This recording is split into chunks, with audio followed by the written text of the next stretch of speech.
বিয়ের 24 দিনের মাথায় উদ্ধার এক যুবকের ঝুলন্ত মৃতদেহ। ঘটনায় চাঞ্চল্য এলাকায়। শনিবার চাঞ্চল্যকর ঘটনাটি ঘটেছে দক্ষিণ দিনাজপুর জেলার গঙ্গারামপুর শহরের 1 নম্বর ওয়ার্ডের কাদিঘাট এলাকায়। ঘটনার পর পুলিশ মৃতদেহ উদ্ধার করে ময়নাতদন্তের জন্য পাঠিয়ে পুরো বিষয়টি খতিয়ে দেখছে।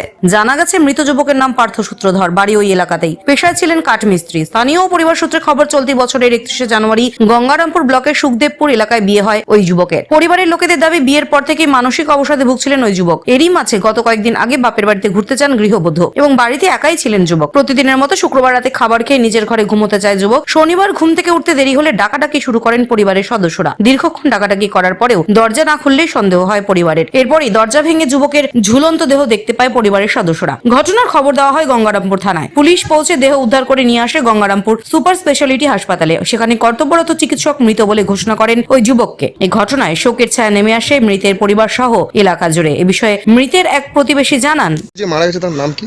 পবিত্র সূত্রধর, বয়স কত? 29 বছর। বাড়ি কোথায়?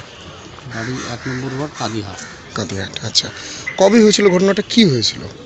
দেখুন, আমি তো ঠিক বলতে পারবো না, কারণ হচ্ছে ও তো প্রত্যেক দিনই খাওয়া দাওয়া করে শুয়ে থাকে।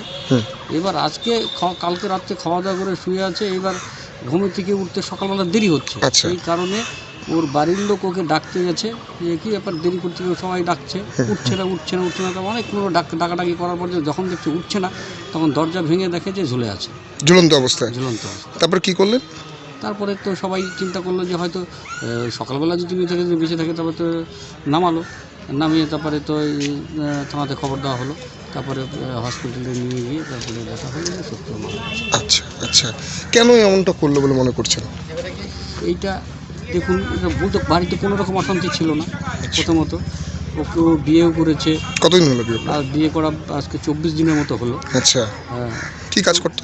কাঠের কাজ করতো। আচ্ছা, তো বাড়িতে কোনো অশান্তি ছিল না। এখন ওর কী যে হলো, কি ভেবে কোনো মানসিক অবসাদে কি ভুগছিল? কোনো, আমার তো মনে হয় যে এরকম হতে পারে, কারণ হচ্ছে কথা খুব কম বলতো। আচ্ছা, হ্যাঁ, যদি হয়তো কাজ টাজ করে বাড়িতে যেত, গিয়ে ঘরের মধ্যে থাকতো, আর ঘর থেকে বের হতো না। আচ্ছা, হ্যাঁ, তো এরকম অবস্থায় আমার মনে হয় এরকম কোনো ডিস্টার্ব হলে হতে পারে। আপনার কি হয়? আমার ফার্স্টটাই হয়, আমার মামাতো দাদার ছেলে। আচ্ছা, আপনার নাম? আমার নাম স্বপন সূত্রধর।